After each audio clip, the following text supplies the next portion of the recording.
खरं तर आमदार संजय गायकवाड हे पूर्वीपासूनच बिनडोक असणारे वक्तव्य नेहमी करतात. कारण की माझ्या मते त्यांचं शिक्षण कमी असायला पाहिजे, 4थी-5वी शिक्षण असलं पाहिजे. कारण की पुस्तक वाचवल्यावर असं मस्तक असं रिकामं काम करत नाही. त्यामुळं त्यांचं मस्तक रिकाम्या गोष्टीकडे जास्त वळतं. आता कॉम्रेड गोविंद पानसरे सरांनी हे पुस्तक माझ्या मते 30 वर्षापूर्वी लिहिलेलं आहे. आता त्याचं प्रकाशन काय नावाचे ते आता प्रशांत आंबे हे करतायत. आता ह्या तरुणाला इतकं म्हणजे तुझ्या घरी येऊन मारू, असं करू तसं करू आणि तू एकेरी. आता त्या पुस्तकाच्या वर जरी एकेरी असलं, परंतु आत काय मजकूर हे वाचला पाहिजे. त्याच्यातून लोकांचे डोके उजाडले जातील आणि त्यातून लोकांना कळलं. खरं तर हे पुस्तकाचं प्रकाशन करून त्यांचा हेतू किंवा घराघरात छत्रपती शिवरायांचा विचार आणि छत्रपती शिवरायांचं कार्य पोहोचण्यासाठी ते पुस्तक एकदम महत्वाचं आहे. परंतु संजय गायकवाड हे पूर्वीपासून गोरगरिबांवर दादागिरी आणि भंपकगिरी उगं काहीतरी गुंड प्रवृत्तीचा असा आमदार आहे. परंतु एकनाथ शिंदे साहेबांनी ह्या अशा बिंडोक आमदारांना पाठीशी घातलं नाही पाहिजे. अशा लोकांचे खरं तर राजीनामे घेतले पाहिजे आणि गृह प्रशासनाने सुद्धा अशा लोकांवर धमक्या देणाऱ्या लोकांवर कारवाई केली पाहिजे.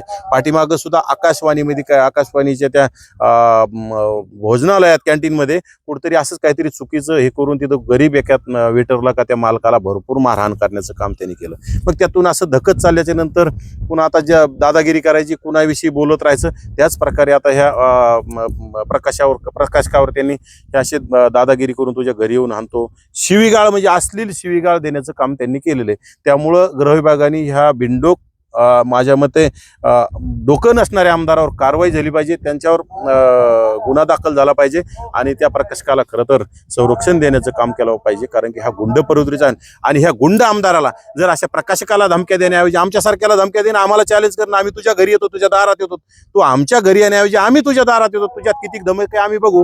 परंतु गरीब माणसं पाहिजे, त्यांच्यावर दादागिरी करायची, मारहाण करायची, ह्या गायकवाडचं पूर्वीपासून चाललेले गुंड प्रवृत्तीचा आमदार आहे. त्याच्यावर अनेक गुन्हे असतील, हे सर्व गुन्हे तपासले गेले पाहिजे, त्याच्यावर कारवाई झाली पाहिजे.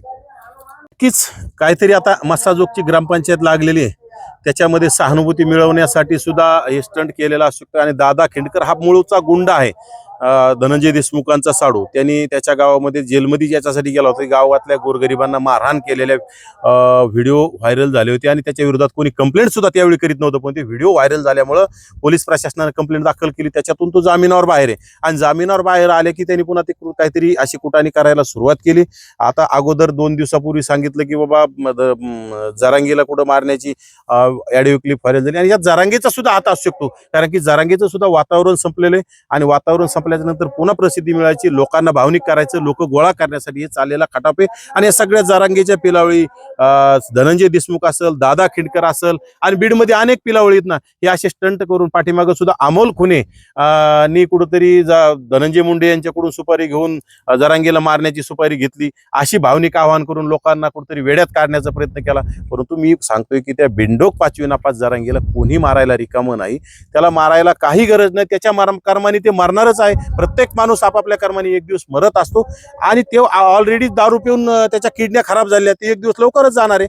त्यामुळं त्याला कोणाही सुपारी देण्याची, त्याला गोळ्या घालण्याची कुणालाही आवश्यकता नाही आणि कोणी करणार बी नाही. जे करायचं असेल तर ते जरांगेकडेच काम आहे. कोणाच्या गाड्या जाळायच्या, कोणाचे घरं जाळायचे, कोणाचे दुकानं फोडायचे, कोणाची तर चोऱ्या करायच्या, लोकांना मारहाण करायची, भयभीत करायचं, हे जरांगेच्या टीमकडे आणि जरांगेच्या पिलावळीकडे काम आहे. हे काम ओबीसी समाजातले नेते, ओबीसी समाज असे भिकारचोट धंदे करत नाही. हे भिकारचोट धंदे निजामी मराठे आणि निजामी मराठ्यांच्या स्क्रिप्टवर चालणारा जरांगे करतोय. असं वाटतं की जरांगे जर म्हणते असेल मी धड वेगळं हे मुंडकं वेगळं करणारा, जरांगेला तर ते एखाद्या 2 पायऱ्या चढायचं असलं तर 2 माणसांनी धरावं लागतं त्याला आणि मग त्याला तलवार हातात झेपल का त्याला पुढच्याला मारायला?